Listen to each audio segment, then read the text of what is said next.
हरे कृष्णा। दोस्तों, आज हम आपके लिए भगवान श्री कृष्ण की लीलाओं के अंतर्गत 77वां अध्याय लेकर प्रस्तुत हैं, जिसके अंतर्गत शाल्व का उद्धार का वर्णन किया गया है। दारुक के पुत्र अथवा अपने सारथी के साथ वार्ता करने के पश्चात श्री प्रद्युम्न ने वास्तविक स्थिति समझ ली। अतएव अपना मुख एवं भुजाएं धोकर उन्होंने स्वयं में पुनः स्फूर्ति का संचार किया। स्वयं को बाण एवं धनुष से लैस करके उन्होंने अपने सारथी से कहा कि मुझे शाल्व के सेनापति के समीप ले चलो। युद्ध स्थल से श्री प्रद्युम्न की क्षणिक उपस्थिति के मध्य शाल्व का सेनापति प्रद्युम्न यदुवंश के सैनिकों पर विजय प्राप्त करता जा रहा था। युद्ध भूमि में प्रकट होकर प्रद्युम्न ने उसे तत्काल ही रोक दिया और उस पर 8 बाणों की वर्षा की।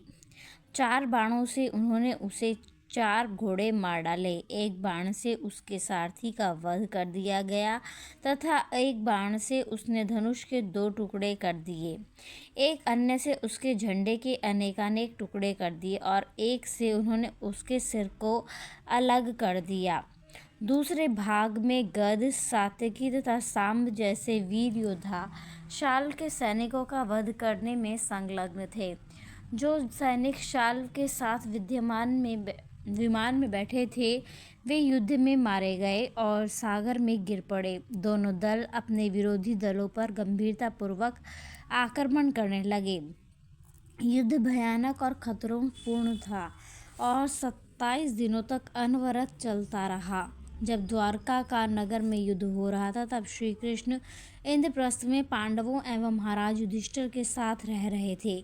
शाल्व के साथ युद्ध की यह घटना शिशुपाल के वध तथा महाराज युधिष्ठिर के द्वारा राजसूय यज्ञ के संपादन के पश्चात घटी। जब भगवान श्री कृष्ण को ज्ञात हुआ कि द्वारका नगर में चारों ओर संकटपूर्ण स्थिति पैदा हो रही है, तो उन्होंने पांडव परिवार के वयोवृद्ध सदस्यों, विशेषकर अपनी बुआ कुंती देवी से अनुमति लेकर द्वारका के लिए प्रस्थान किया। भगवान श्री कृष्ण विचार करने लगे कि शिशुपाल के वध के पश्चात जब वे बलराम के साथ हस्तिनापुर आ रहे थे, तब शिशुपाल के साथियों ने द्वारका पर आक्रमण किया होगा। द्वारका पहुंचने पर भगवान श्री कृष्ण ने देखा कि संपूर्ण नगर अति संकटापन्न था। नगर की रक्षा के हेतु श्री कृष्ण ने बलराम को एक महत्वपूर्ण स्थिति में स्थापित कर दिया तथा अपने सारथी दारुक को आगे बढ़ने के लिए सूचित किया। उन्होंने कहा, दारुक, मुझे उस स्थान पर ले चलो जहाँ शाल्व हैं। तुम्हें ज्ञात होना चाहिए कि शाल्व एक अत्यंत शक्तिशाली तथा रहस्यमय व्यक्ति है। तुम तनिक भी उससे न डरो। जैसे ही दारुक को भगवान श्री कृष्ण से आज्ञा प्राप्त हुई, वैसे ही दारुक ने श्री कृष्ण को रथ पर बिठाया तथा शीघ्र ही शाल्व की ओर चल पड़ा। भगवान श्री कृष्ण के रथ पर गरुड़ के चिन्ह का झंडा था और यदुवंश के सैनिकों तथा वीरों ने उस झंडे को देखा तो वे समझ गए कि श्री कृष्ण युद्ध स्थल पर पहुंच गए हैं। इस समय तक शाल्व के लगभग सभी सैनिकों का वध हो चुका था, परंतु जब शाल्व ने देखा कि श्री कृष्ण युद्ध भूमि पर पहुंच गए हैं, तब उसने एक भव्य शक्तिशाली अस्त्र छोड़ा, जो भव्य उल्का के समान गर्जन करते हुए गगन की ओर चल पड़ा। वह इतना प्रकाशमय था कि उसकी उपस्थिति मात्र से संपूर्ण आकाश प्रकाशित हो उठा।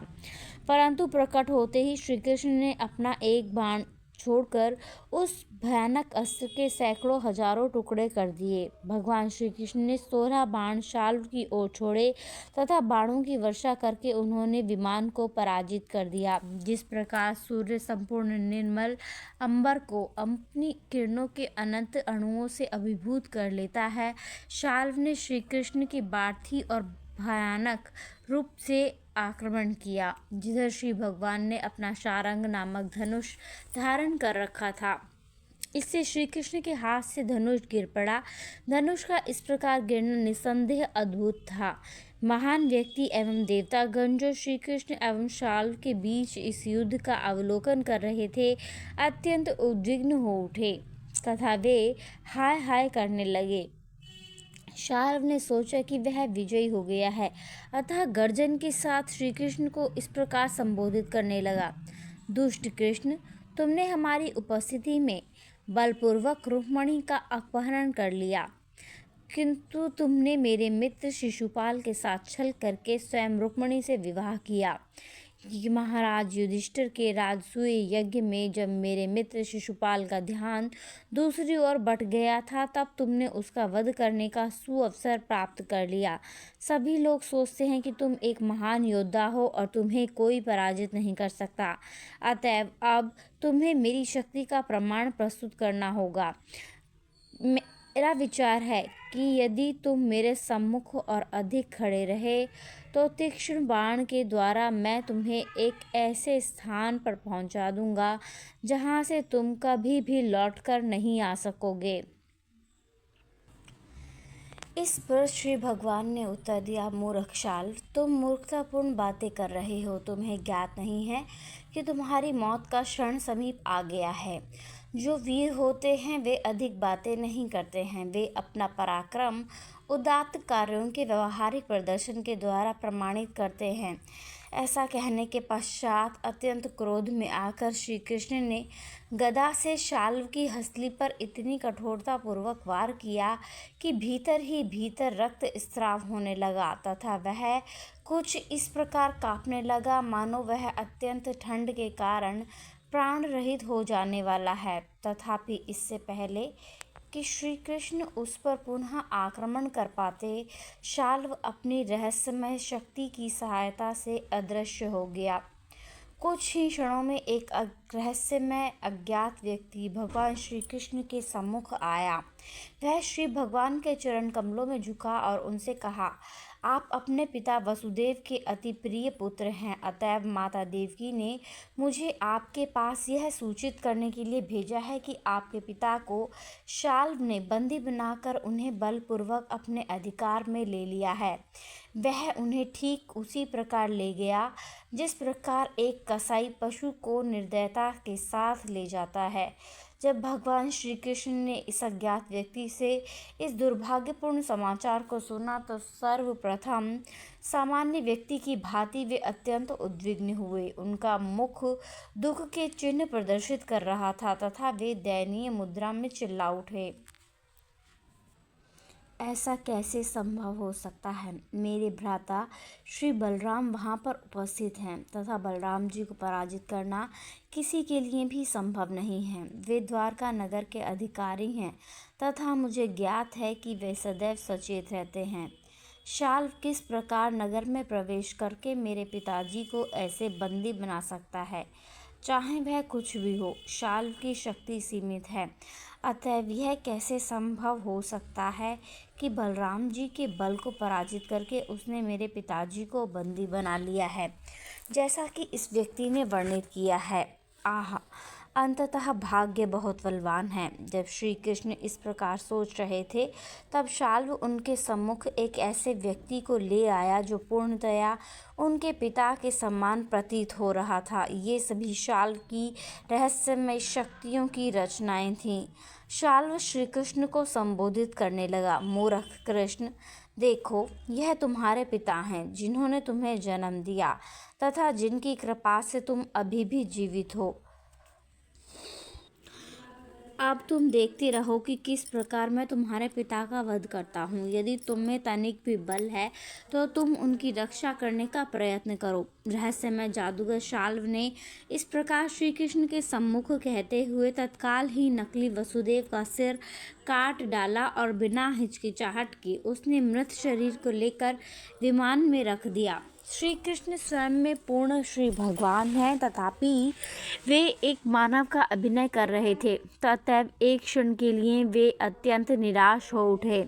उन्हें देखकर ऐसा प्रतीत हो रहा था कि सचमुच ही उनके पिता का वध हो चुका है, परंतु अगले ही क्षण वे समझिए कि उनके पिता का वध एवं बंदी बनाना शाल्व की रहस्यमय शक्तियों का प्रदर्शन है, जिन्हें शाल्व ने मयासुर से सीखा था। अपनी वास्तविक चेतना में लौटने के पश्चात वे समझ गए कि वहाँ न तो कोई दूत था, न ही उनके पिता का सर, परंतु केवल शाल्व ही अपने विमान से आया था जो पास ही उड़ रहा था। तब वे शाल्व का वध करने की सोचने लगे। श्री कृष्ण की यह प्रतिक्रिया महान अधिकारियों एवं संत पुरुषों में विवादास्पद विषय है। संपूर्ण ज्ञान एवं शक्ति के भंडार भगवान श्री कृष्ण इस प्रकार कैसे भ्रांत हो सकते थे। वे विलाप, खिन्नता एवं घबराहट बद्ध जीवात्मा वाले व्यक्तियों की विशेषता हैं, परंतु ऐसी वस्तुएं परम पुरुष को कैसे प्रभावित कर सकती हैं जो ज्ञान, शक्ति एवं सभी ऐश्वर्यों में परिपूर्ण हो। वास्तव में यह संभव ही नहीं है कि शाल्व की रहस्यमय चातुरी से भगवान श्री कृष्ण भ्रमित हो गए। वे मानव के अभिनय में अपनी लीला का प्रदर्शन कर रहे थे। महान संत पुरुष एवं ऋषि जो भगवान श्री कृष्ण के चरण कमलों की भक्ति सेवा में संलग्न हैं तथा जिन्होंने इस प्रकार आत्म साक्षात्कार की चरम सिद्धि प्राप्त कर ली है, जीवन की शारीरिक धारणाओं की संभ्रांतियों को पार कर चुके हैं। ऐसे संत पुरुषों को लिए भगवान श्री कृष्ण ही परम लक्ष्य हैं। तब भगवान श्री कृष्ण शाल्व की रहस्यमय चातुरी से कैसे भ्रमित हो सकते थे। निष्कर्ष यह है कि भगवान श्री कृष्ण का किंकर्तव्य विमूढ़ होना उनका एक अन्य ऐश्वर्य है। जब शाल्व ने सोचा कि श्री कृष्ण उसके रहस्यमय प्रदर्शन के कारण भ्रांत हो गए हैं, तब वह अत्यंत प्रेरित हो उठा और अनेकानेक बाणों की वर्षा करके अधिक शक्ति एवं बल के साथ श्री भगवान पर आक्रमण करने लगा। परंतु शाल्व की उत्साह की तुलना पतंगों के द्वारा तेजी से अग्नि में जाने वाले कार्य से की जा सकती है। भगवान श्री कृष्ण ने अपार शक्ति के साथ बाण चलाकर शाल्व को घायल कर दिया, जिससे उसके कवच, धनुष तथा रत्न जड़ित शिरस्त्राण टुकड़े टुकड़े हो गए। श्री कृष्ण की गदा के भयंकर प्रहार से शाल्व के विमान के टुकड़े टुकड़े हो गए। शाल्व अत्यंत सावधान था तथा विमान के साथ नीचे गिरने के स्थान पर वह धरती पर छलांग लगाने में समर्थ हो गया। वह पुनः श्री कृष्ण की ओर लपका। शाल्व जब अत्यंत तेज गति से श्री कृष्ण पर आक्रमण करने के हेतु दौड़ा, तब श्री कृष्ण ने उसका हाथ काट लिया, जो गदा सहित धरती पर गिर पड़ा। अंततः उसका वध करने का निश्चय करके श्री भगवान ने अद्भुत चक्र को धारण किया, जो भौतिक सृष्टि के विनाश के काल में प्रकाश में सूर्य के समान चमक रहा था। तब शाल्व का वध करने के लिए श्री कृष्ण उठे। तब वे पृथ्वी पर उदयमान लाल सूर्य के समान प्रतीत हो रहे थे। तत्पश्चात भगवान श्री कृष्ण ने उसका सर काट डाला। कर्णफूलों एवं शिरस्त्राण सहित उसका सिर धरती पर गिर पड़ा। इस प्रकार शाल्व का वध ठीक उसी प्रकार हुआ जैसे स्वर्ग के राजा इंद्र द्वारा वृत्रासुर का वध हुआ था। जब शाल्व का वध हो गया तो उसके सभी सैनिक तथा अनुयायी हाय हाय करके चिल्लाने लगे। जब शाल्व के सैनिक इस प्रकार चिल्ला रहे थे, तब स्वर्गलोकों से देवताओं ने श्री कृष्ण पर फूलों की वर्षा की तथा ढोल और बिगुल बजाकर उनकी विजय घोषणा की। इसी क्षण दंत वक्र आदि शिशुपाल के अन्य मित्र उसकी मृत्यु का बदला लेने के हेतु श्री कृष्ण से लड़ने के लिए घटना स्थल पर प्रकट हुए। श्री कृष्ण के समक्ष जब दंत वक्र प्रकट हुआ, तब वह अत्यंत क्रोधित था। इस प्रकार लीला सर्वोच्चतम भगवान श्री कृष्ण के अंतर्गत शाल्व का वध नामक 17वां अध्याय का भक्ति वेदांत तात्पर्य संपूर्ण हुआ। राधे राधे, हरे कृष्णा, धन्यवाद।